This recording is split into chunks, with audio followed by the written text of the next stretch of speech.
Hello everybody, I'm Steve and welcome to Green Side Up. Now today just want to talk about the 10k prize draw. We're about 40 or 50 subscribers away from we getting to 10k, and then very soon after that I'll release the draw.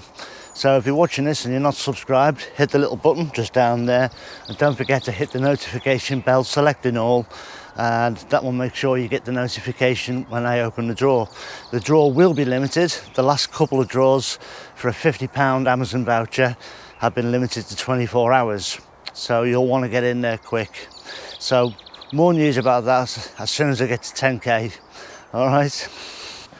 I just wanted to talk very quickly about a couple of purchases that I've recently bought, and I've bought some of these container-wise 40 module trays, some of the shallow ones and some of the deep ones, because earlier in the year Charles Dowding collaborated with Container-wise, who made these, and came up with his own 60 cell seed starting trays. I was very impressed with the durability and quality of them, and I know other people have used these and using these freely on YouTube, but it's my first go at these, and I've got to say I'm really impressed. And they're made from recycled polypropylene, and they can be recycled if they ever do start to fall to bits. But to be honest with you, I think I could drive my van over these and I think they'd survive. I can't ever see these falling apart. So these are great. 40 cells, which is what I use. Nice little finger hole to get your finger in and poke the plug plants out. It's perfect for me. So I've bought a whole stack of them. These are just some of them. Bought a whole stack of them, and I'm intending to use these not for veg plants per se this year, but I'll be using these in a couple of months' time elsewhere on the plot in conjunction with the new tunnel. And another thing I bought is in this box here. It's another pond liner, and it's from, I don't know if you can see that, Swell, the company. You get a 25-year guarantee, and it's the same cover that made this pond behind me here. And this will be going all the way down the back of the plot once all that rubbish is cleared out. It's a winter project for this later this year, and it will help tie in. It'll go beyond the polytunnel, the new polytunnel, and it's the second of 3 or 4 ponds that I want to put on this plot over these coming years. I want it connected all the way through with the wildlife jumping and hopscotching up and down the plot to the ponds and back again through the tunnels, so that they're all connected.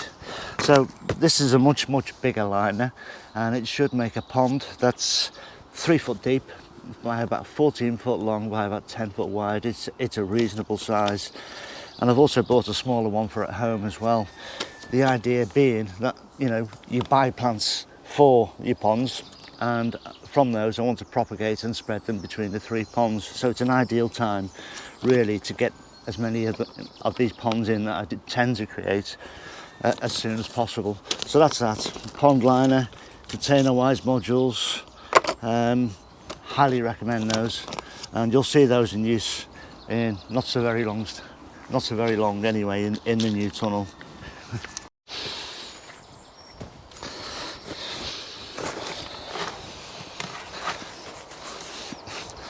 So what we have here are my feed barrels. I make my own feed as well as I use an organic fertiliser as well. And I've got Nettle feed and Comfrey feed. And Nettle feed will give you a good source of nitrogen, so for things like lettuce and brassicas. And I've got a big bloody bag full here of nettles chopped up. And just steep it in water basically. And as it rots down, it will smell, and people will tell you that, and it does smell really bad. That's why I'm using gloves, because there's already some in here. I'm just topping the barrel up for this season. And it's the same with the Comfrey. Again, that really stinks.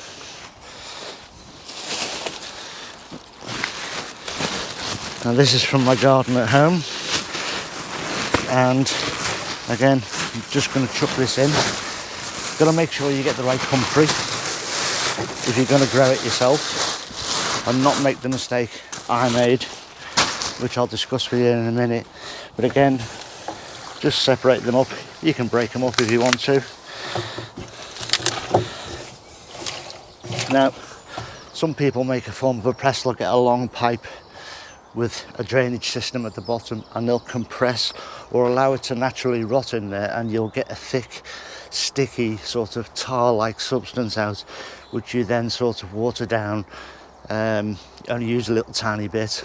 I prefer, it's just easy just to throw it in a barrel, top it up with water, and then I just dunk my watering can in to get some out.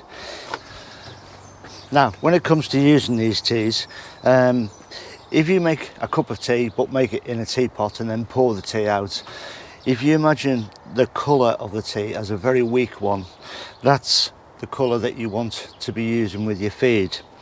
Now, you will see people using it on the TV where it's thick, black, and it is almost like tar, and you know, that's their personal choice. They may only do it once a week or once a fortnight, I don't know, but I found it's better to give them little and often. So I'm near enough feeding every day when I water in the polytunnels, and certainly as the tomatoes get up in height, what I will do is I will add the Comfrey feed direct to my watering bucket in the polytunnel, so that every time I use water in there, everything's getting a little bit of feed.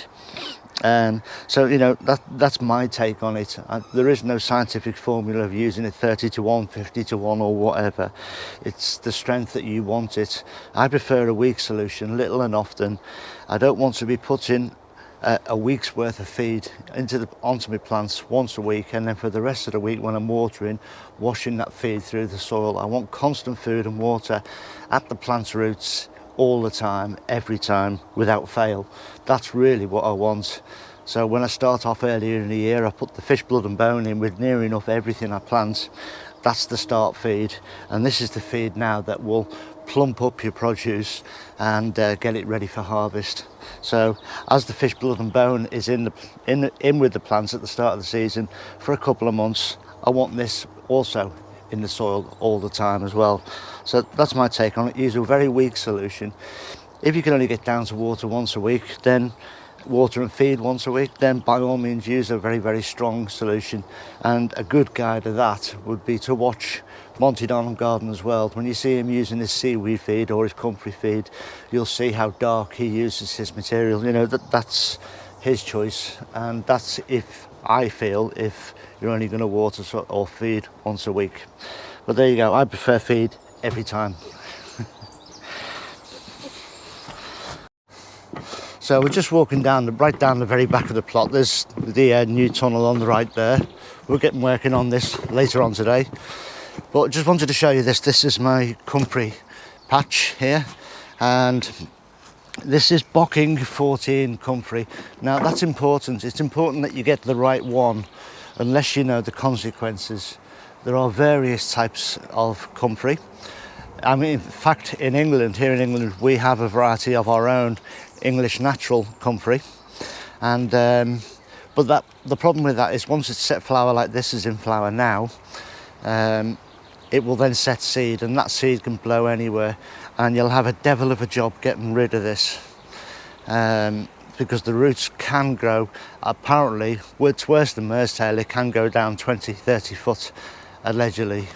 So this patch has been here for years, and now, and I say it's Bocking 14. It's a sterile variety. And incidentally, while we're on it, these flowers, apparently the pollen that is it the nectar, I'm not sure which, but they replenish themselves every 20 seconds after a bee has been in there. So you can see probably plenty of bees in and around it. They love this. And I'll cut this down soon and get another barrel of feed going, but I'll only cut half of it, let the flowers carry on, and then I have sort of 2 or 3 stages of growth in them. It's a bit more over here with some nettles. Nettles will also be harvested. Now, earlier on in this video, you saw me emptying some Comfrey into my feed barrels over there, and I said that was from at home. When I initially bought the Comfrey, it was the variety called Bocking 14. It's a Russian variety, it's sterile, does not set seed, so the only way to propagate it is by root division or a crown cutting. You could do that as well, but that's how it propagates. So what I did was I just healed them in the garden at home temporarily because at that stage I couldn't get down the plot for about a week. Unfortunately, they grew, and when I came to dig them up, I could see that they'd grown, and I dug down, tried to get them out, and it's still there 10 years later. It's still there at home, and that was the batch I just cropped the other day. I just had to keep cropping it 4 or 5 times a year, and just to keep it under control, and that's it. So that's a lesson. Only put it wherever you want to keep it. Don't plant it here, there and everywhere. If you take root cuttings, be careful if you drop them anywhere. So, you know, it's one of those, wherever you put it, it will stay there. But it's a brilliant plant, and I say it's Bocking 14, that's the variety to get. It's sterile, does not set seed. So watch out for that, okay? Right, so that's it for this one. Just a little bit of info about some feeds you can make yourself on the plot, and some info about some stuff I've bought that I intend to use, and it's just how it's all going to tie things together. Anyway, but that's it for this one. Look after yourselves. Please stay safe. I'll see you all very, very soon. Ta-ra now.